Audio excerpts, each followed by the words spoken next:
You think no one saw you? That's what I said, right in front of the catering table, holding a half-bitten shrimp skewer and a crumpled receipt with red lipstick smeared across the top, like a kiss from guilt itself. Emily froze. I watched her pupils shift like she was calculating if this was salvageable or if she should just run. No music. No dramatic lights. Just the awkward clink of forks hitting plates and someone from HR talking too loud about almond milk behind us. I hadn't planned on confronting her here. I wasn't even supposed to be here. I RSVP'd no. She told me not to come, actually. Said it was executives only this year. Said I'd be bored to death anyway. But then my buddy, Kev, texted me a picture. Emily, sitting at a corner table. With Derek.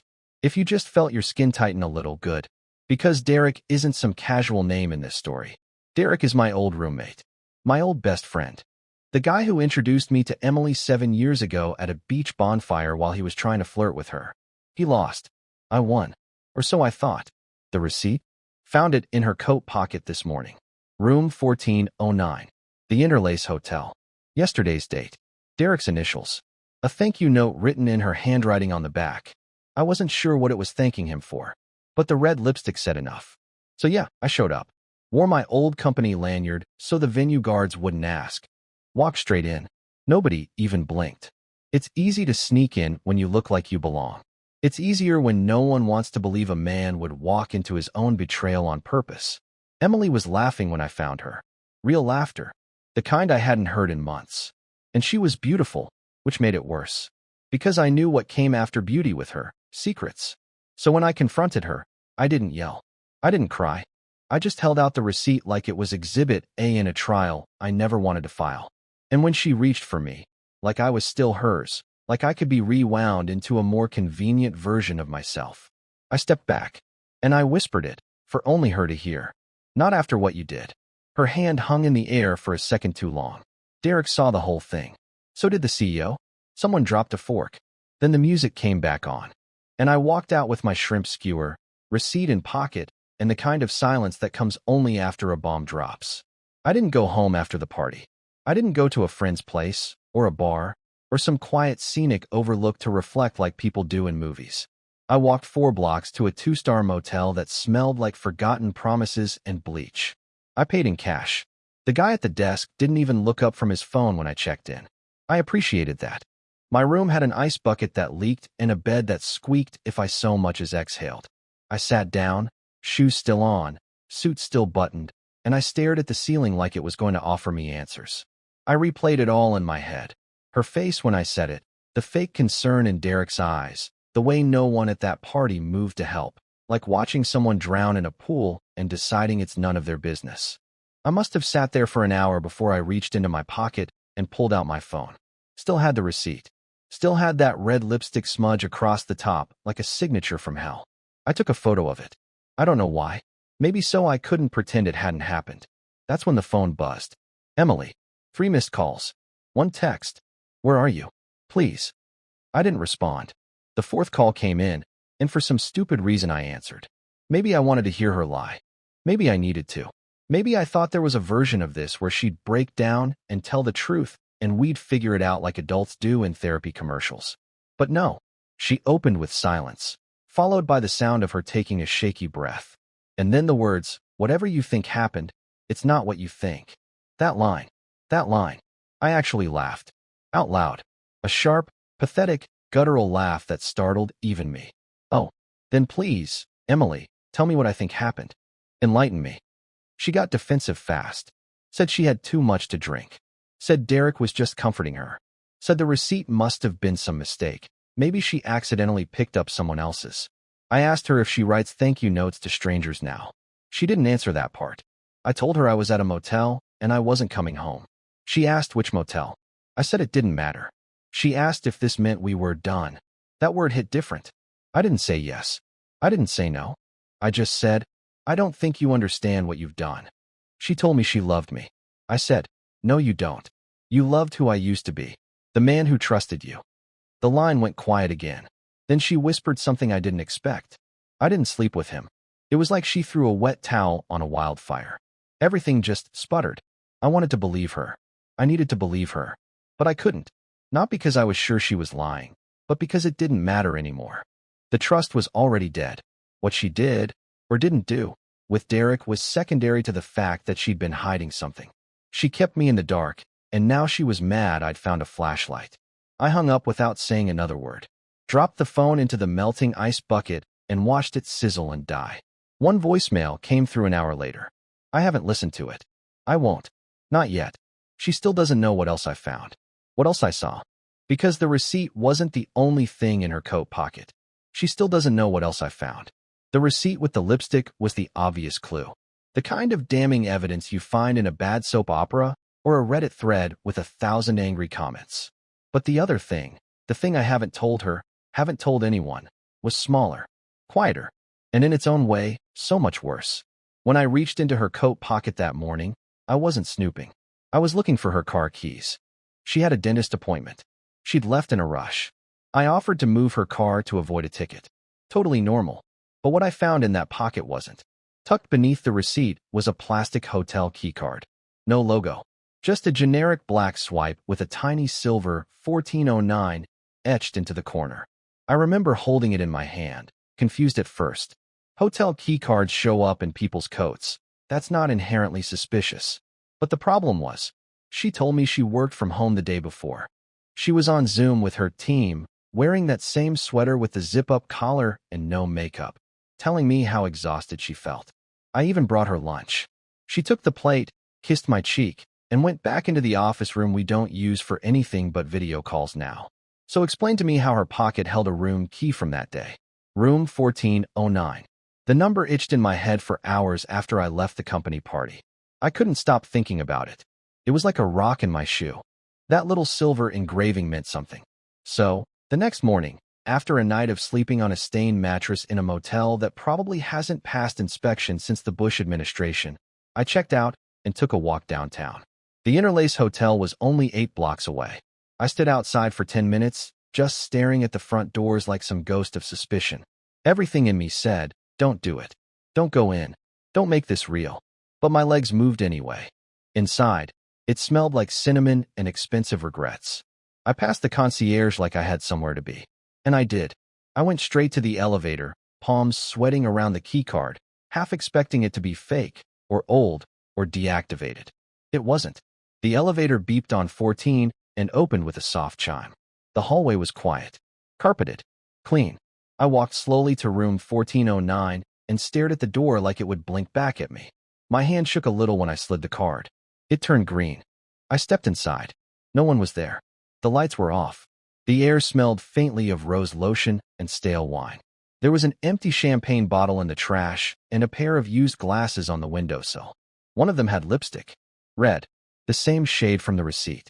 The bed was made, but sloppily. Not like housekeeping made it. Like someone tried to make it in a hurry and gave up halfway. The pillows were uneven. The sheets still warm. On the nightstand was the worst part. Her bracelet. The gold one I gave her on our anniversary 2 years ago. Engraved on the inside with the words still yours, always. It was there, carelessly looped around the base of a lamp like she'd taken it off without thinking. Like it meant nothing. I didn't cry. I didn't scream. I didn't break anything. I just sat on the edge of the bed, picked up the bracelet, and stared out at the city skyline while the sun rose higher into a day I never wanted to face. She hasn't called again. Not since the voicemail. I haven't listened to it. Because if I do, I might believe her again. And I can't afford to do that. Not now. I stayed in that hotel room for over an hour. Not moving. Not thinking clearly. Just sitting on the edge of the bed like it belonged to me. Like I had any right to be there at all. I held her bracelet the entire time, turning it over and over between my fingers until the engraving felt like Braille. Still yours, always. The irony stung worse than the truth. She probably took it off before slipping into someone else's arms. Or maybe during. Maybe it got in the way. Maybe she didn't want to look at the reminder while doing something that made the words meaningless. I kept wondering how long it had been going on. A week? A month? Longer? Had Derek been in our house? Did he eat off our plates, sit on our couch, watch our TV while I was working late? I couldn't remember the last time Emily smiled at me like she did at him at the party. That thought made me physically sick. I stood up too fast and had to brace myself against the dresser. My head was buzzing. Not from exhaustion, from everything. I went into the bathroom to splash cold water on my face and paused when I saw it. Her makeup bag, still zipped, still tucked neatly in the corner next to the sink like she planned to return. That was the most disturbing part of all this, the casualness. Like this was routine. Like this room wasn't just a mistake, but a second home. I knew I had to leave. I couldn't be in that space any longer without doing something I'd regret. So I put the bracelet in my pocket, not out of pettiness, but because it was mine once. A gift, a promise. And if she wasn't going to honor it, she didn't deserve to keep it. Then I walked out without looking back. I didn't have a plan. I didn't have anyone to call. My parents live 3 states away and still ask why we don't have kids yet. My brother hasn't replied to my texts in 6 months. And most of my friends are technically our friends, which means they'd pick her if it came down to a side. I ended up back at the same motel. Different room, same flickering light over the vending machine outside. It was dark by the time I remembered the voicemail. I didn't want to hear it. I'd been holding it like a grenade all day, afraid that whatever was inside would explode the last working parts of my heart. But I also couldn't stop thinking about it, about what she might have said. So I retrieved my phone, which had surprisingly survived the ice bucket water damage, and played the message. Her voice came through soft, fragile, a little static on the line. She must have been outside when she recorded it. I could hear traffic in the background and the faint hum of a car alarm down the block. Hey, I know you're angry. I get it. I do. But please don't shut me out. You're not seeing the full picture. I never meant for it to feel like betrayal. I swear on everything, I didn't sleep with him. It wasn't like that. I felt alone. You were so distant. And I needed to feel something. I made a mistake. But it's not what you think. Please, call me. She paused. The line went quiet for a second, and then she added, barely above a whisper, if you go to the hotel, don't open the drawer. That was it. That was how it ended. Not, I love you. Not come home. Not even, I'm sorry. Just a cryptic, whispery warning that left me staring at my phone in pure disbelief. My heart was already bruised from impact. But this felt like another layer. A deeper cut. Because the drawer in that hotel room? I hadn't opened it. Not yet. I tried not to go back. I really did. I told myself I was done. That I'd seen enough. That the drawer didn't matter. That it was probably empty or held nothing more than a Bible and a half-used pen like every other hotel drawer in the history of modern hospitality. But then her voice echoed in my head again. If you go to the hotel, don't open the drawer. She didn't say why. She didn't say what was in it. But she said it like it mattered. Like it was the one line she hoped I wouldn't cross. And of course, once someone tells you not to open something, it's the only thing you can think about. So I went back. The next evening. Same lobby, same cinnamon air freshener pumping through the vents. Same clerk at the desk who still didn't care that I looked like I hadn't slept in 36 hours. I took the elevator alone. I slid the card key again. Green light. Door clicked. Room 1409 was just as I'd left it, only colder now. Dimmer. Like the room itself had aged since I'd been gone. I walked straight to the nightstand. No hesitation this time. It was a simple drawer. One of those narrow hotel ones with no lock, no real depth. Just a wooden compartment made for phone chargers, forgotten notebooks, and maybe a lonely granola bar if you're lucky. My hand hovered for a second, still thinking about her voice, that last whisper. Then I pulled it open. At first, it looked empty. But then I saw it. A small black notebook. No branding. No label. Just matte black with one corner slightly frayed.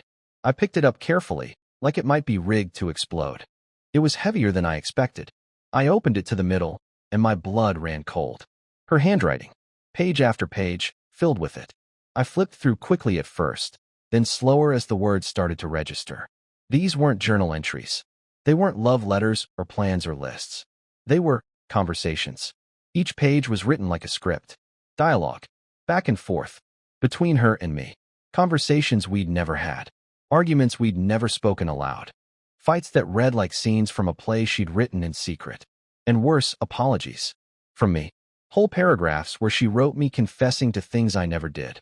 Emotional manipulation. Neglect. Affairs. I froze. One page read, "Him. I'm sorry I shut you out.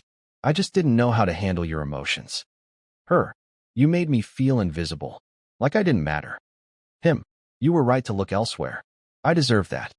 My hands started to shake. This wasn't venting. This wasn't therapeutic journaling. This was a narrative, one where I was the villain, carefully constructed, overwritten, rehearsed. I flipped to the front. First page.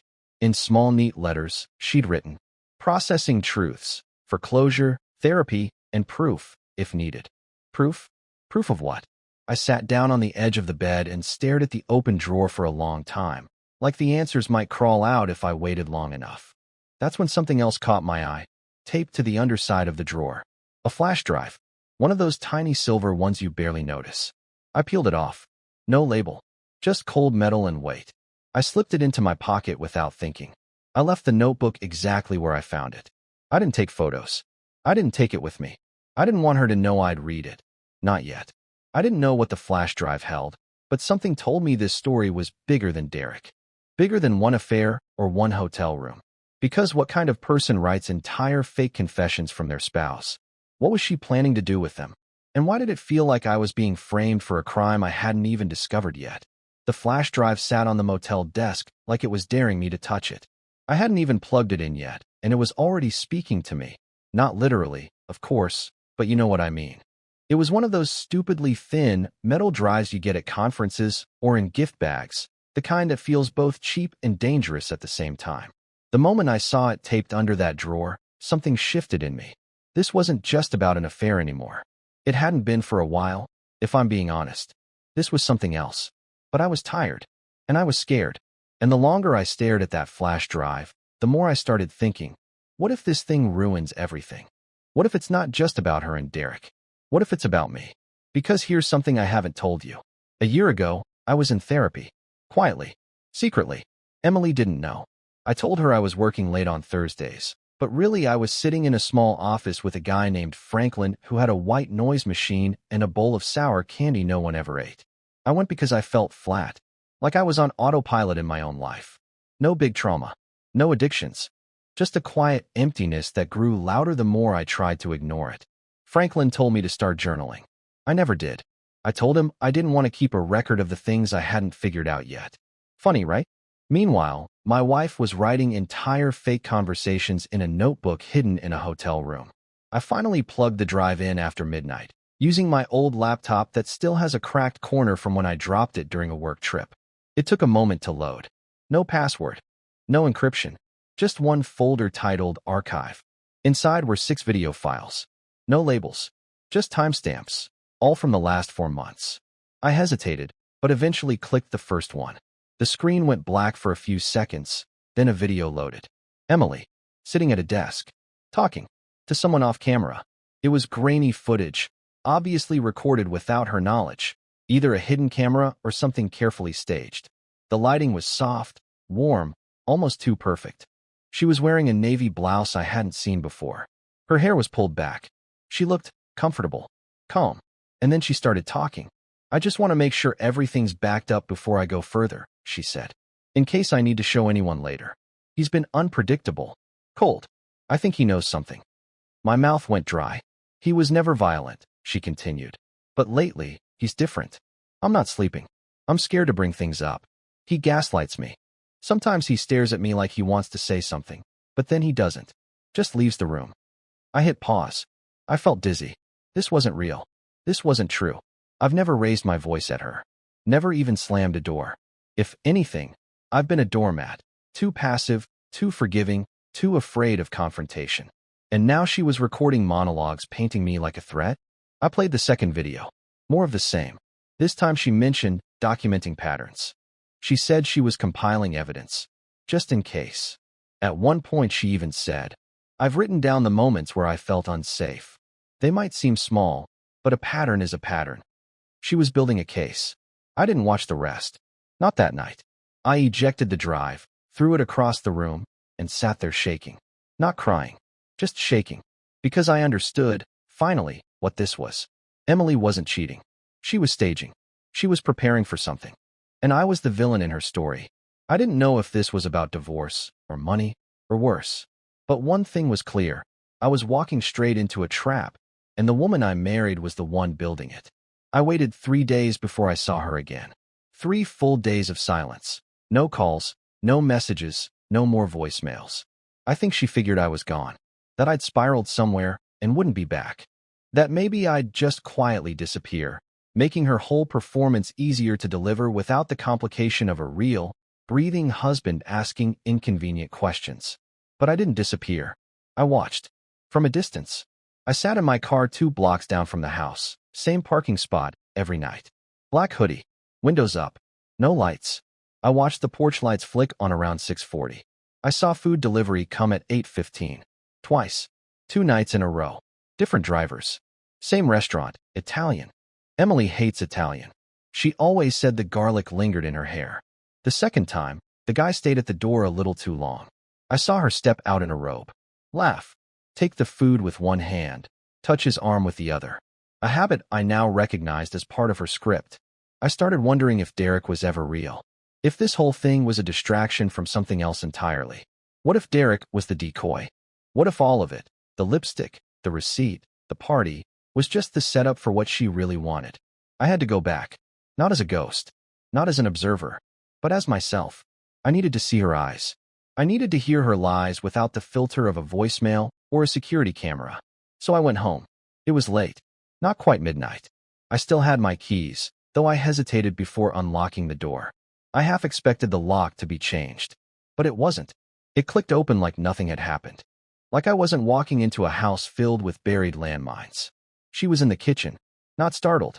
Not surprised. Just sitting at the table with a cup of tea like she'd been expecting me since Tuesday. She looked up and gave me the softest, fakest smile I've ever seen. Her phone was face down next to her. No visible fear. Just readiness. "You look tired," she said. I didn't answer. I walked over to the cabinet, poured myself a glass of water, and sat down across from her. I placed the flash drive on the table. She didn't flinch. Didn't look at it. She kept her gaze locked on mine. "You watched them?" she asked. "All of them." She nodded slowly, like that was the answer she'd been hoping for. Then she leaned forward and said something I will never forget. "I needed you to see the version of you that I lived with." I almost laughed. My hands clenched under the table. I said nothing. She continued. "You never yelled. You never hit. You were always so quiet. So distant. You think that makes you good? You think that makes you safe?" Her voice didn't rise. It was calm, measured. No one believes the woman who says she's being erased. It's not dramatic enough. It's not bruises or shouting. It's just nothing. Just silence. And eventually, that silence becomes unbearable. "I never erased you," I said. "You wrote fake apologies, Emily.